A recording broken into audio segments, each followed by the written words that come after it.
हनुमान जी के सबसे दिव्य और चमत्कारी स्वरूपों में से एक मेहंदीपुर बालाजी का यह पावन धाम केवल एक मंदिर नहीं बल्कि एक ऐसी जगह है जहां विज्ञान के सारे नियम खत्म हो जाते हैं और अटूट आस्था की शुरुआत होती है।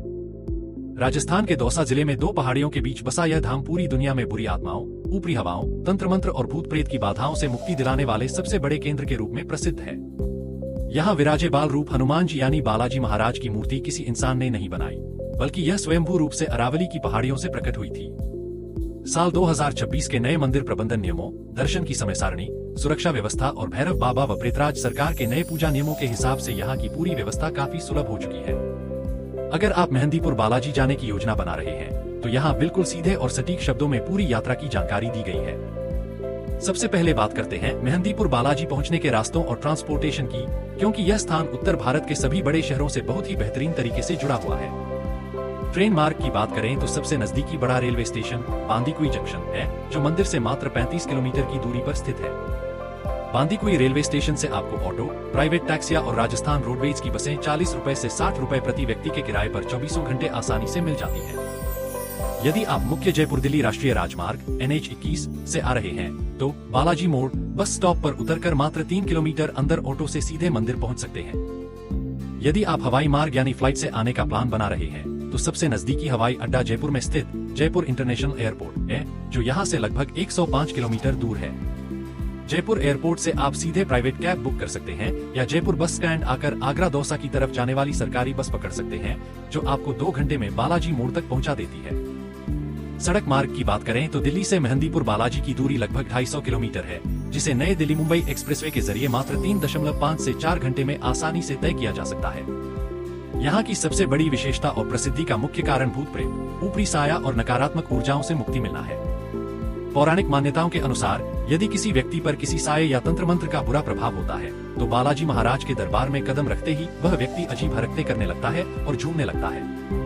मंदिर परिसर में श्री बालाजी महाराज के साथ साथ भैरव बाबा और प्रेतराज सरकार की अदालत लगती है, जहाँ बुरी शक्तियों को दंड मिलता है। यहाँ की दिव्य शक्ति के आगे बड़ी से बड़ी नकारात्मक शक्तियाँ घुटने टेक देती हैं और पीड़ित व्यक्ति हमेशा के लिए ठीक होकर अपने घर लौटता है। मुख्य मेहंदीपुर बालाजी मंदिर के दर्शन की समय सारणी और आरती के नियमों को समझना हर श्रद्धालु के लिए बेहद जरूरी है। मंदिर के कपाट सुबह 5 बजे भक्तों के लिए खुल जाते हैं और रात को 9 बजे विश्राम आरती के बाद बंद होते हैं। दिन भर में यहाँ 2 मुख्य आरतियाँ होती हैं, पहली सुबह 6 बजे की प्रभात आरती और दूसरी शाम को 7 बजे की संध्या आरती। आरती के समय मंदिर परिसर के भीतर उठने वाली हुंकार और घंटी घड़ियाल की आवाजें मन के अंदर से हर प्रकार के डर और घबराहट को हमेशा के लिए खत्म कर देती है। मंदिर में दर्शन करने और पूजा की एक बहुत ही खास और ऐतिहासिक व्यवस्था है, जिसे 3 चरणों में पूरा किया जाता है। सबसे पहले भक्तों को बाहर की दुकानों से दरखास्त, छोटे काले तिल, चावल और पताशे की कटोरी खरीदनी होती है। इस दरखास्त को सबसे पहले बालाजी महाराज, फिर भैरव बाबा और अंत में प्रेतराज सरकार के सामने अर्पण किया जाता है। दरखास्त लगाने का अर्थ होता है कि आपने बालाजी के दरबार में अपनी हाजिरी लगा दी है और अपनी परेशानी या मन्नत उनके सामने रख दी है, जिसके बाद आपकी सुरक्षा का जिम्मा स्वयं बालाजी महाराज उठा लेते हैं। दरखास्त लगाने के बाद दूसरा मुख्य चरण सवामनी और भोगी प्रसाद चढ़ाने का होता है। यदि आपकी कोई विशेष मन्नत पूरी हुई है या आप किसी पुरानी बीमारी व ऊपरी साये से मुक्ति पाना चाहते हैं, तो यहाँ बेसन के लड्डू, उड़द के बड़े और हलवे का विशेष भोग चढ़ाया जाता है। यह भोग मंदिर के पुजारियों द्वारा भैरव बाबा और प्रेतराज सरकार को अर्पित किया जाता है। प्रसाद चढ़ाने के बाद इसका एक छोटा सा हिस्सा आपको वापस दिया जाता है, जिसे अर्जी कहा जाता है और इसे तुरंत मंदिर परिसर के भीतर ही खाना होता है। मेहंदीपुर बालाजी मंदिर में आने वाले हर यात्री के लिए कुछ कड़े और अनिवार्य नियमों का पालन करना बेहद जरूरी होता है, जिनके बिना यह यात्रा अधूरी और नुकसानदेह मानी जाती है। सबसे पहला और मुख्य नियम यह है कि आपको मंदिर परिसर या बाहर मिलने वाला कोई भी प्रसाद, जैसे लड्डू या बताशा, अपने साथ घर वापस नहीं ले जाना होता है। यहाँ चढ़ाया गया या मिला हुआ सारा प्रसाद वहीं मंदिर परिसर में ही खाकर या बांटकर खत्म करना होता है। यदि आप यहाँ का प्रसाद या कोई भी खाद्य पदार्थ अपने घर ले जाते हैं, तो माना जाता है कि नकारात्मक ऊर्जा आपके साथ घर चली जाती है। दूसरा सबसे बड़ा नियम यह है कि बालाजी धाम से वापस लौटते समय आपको अपने कपड़ों की जेब में कोई भी खाने पीने की चीज, बचा हुआ जल या धूप बत्ती अपने साथ नहीं रखनी चाहिए। यहाँ तक कि मंदिर के बाहर से खरीदा गया कोई भी सामान या बचा हुआ पानी भी रास्ते में ही छोड़ देना होता है। धाम की सीमा ग्राम पंचायत से बाहर निकलने के बाद आपको पीछे मुड़कर बिल्कुल भी नहीं देखना चाहिए। सीधा अपने गंतव्य की ओर आगे बढ़ना चाहिए। यह यहाँ का बहुत पुराना और माना हुआ आध्यात्मिक नियम है, जिसका पालन हर भक्त करता है।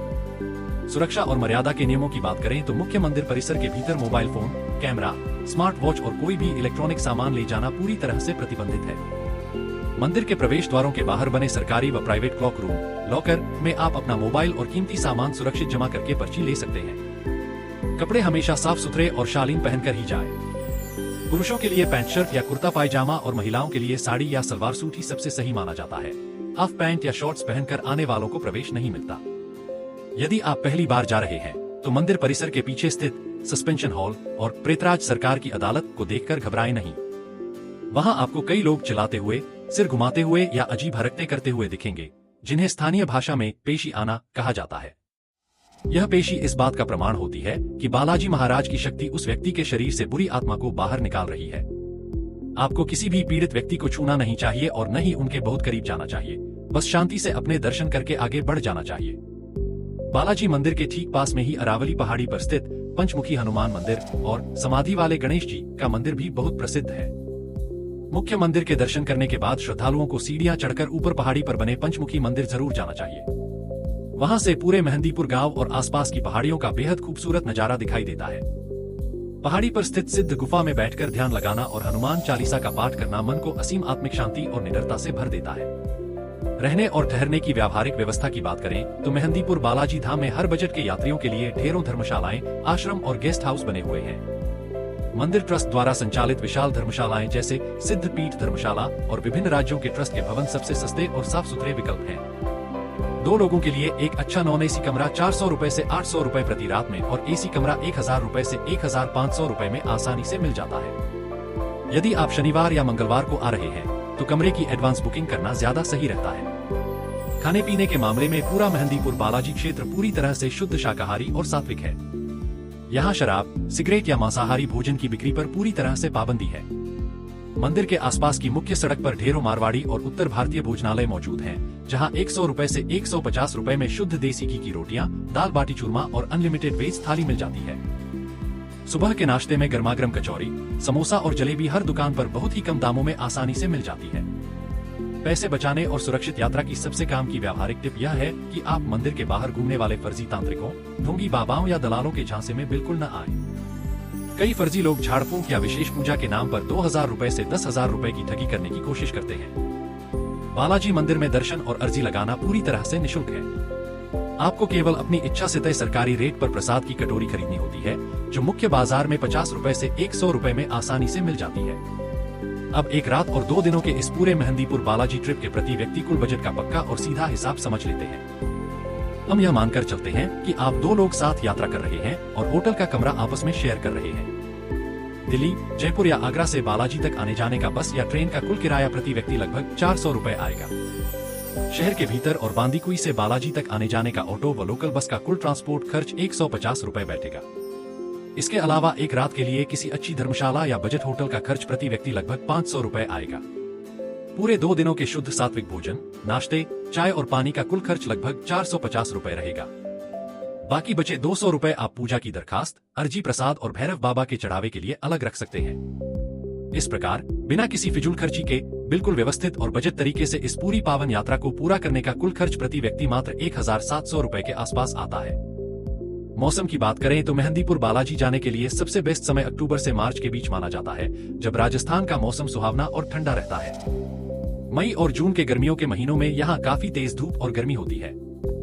हनुमान जयंती, होली, दिवाली और नवरात्रों के समय यहाँ लाखों भक्तों की भारी भीड़ उमड़ती है।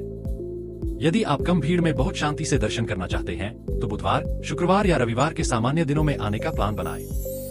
यदि आपके पास एक दिन का एक्स्ट्रा समय है तो आप मेहंदीपुर बालाजी से मात्र 90 किलोमीटर दूर स्थित प्रसिद्ध सालासर बालाजी मंदिर, चूरू, जाने का प्लान भी बना सकते हैं। सालासर में दाढ़ी मूंछ वाले बालाजी महाराज के दिव्य दर्शन होते हैं। बालाजी मोड़ से सालासर के लिए सुबह से ही सीधी बसें और शेयर टैक्सियां आसानी से मिल जाती है। एक ही ट्रिप में मेहंदीपुर बालाजी और सालासर बालाजी दोनों के दर्शन करना श्रद्धालुओं के लिए परम सौभाग्य की बात मानी जाती है। अगर इस मेहंदीपुर बालाजी यात्रा, नियम परंपराओं, बस ट्रेन के रास्तों, धर्मशाला की बुकिंग या अर्जी लगाने की प्रक्रिया को लेकर आपके मन में कोई भी व्यावहारिक सवाल है तो आप नीचे कमेंट बॉक्स में लिख सकते हैं। मैं आपके हर सवाल का सीधा और सटीक जवाब देने की पूरी कोशिश करूंगा।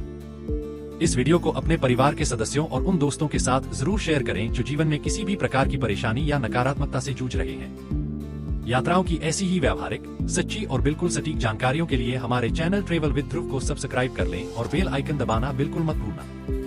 मिलते हैं बहुत जल्द एक और नई मुकम्मल यात्रा में, तब तक के लिए धन्यवाद। सुरक्षित यात्रा करें। जय श्री राम। जय बाबा की।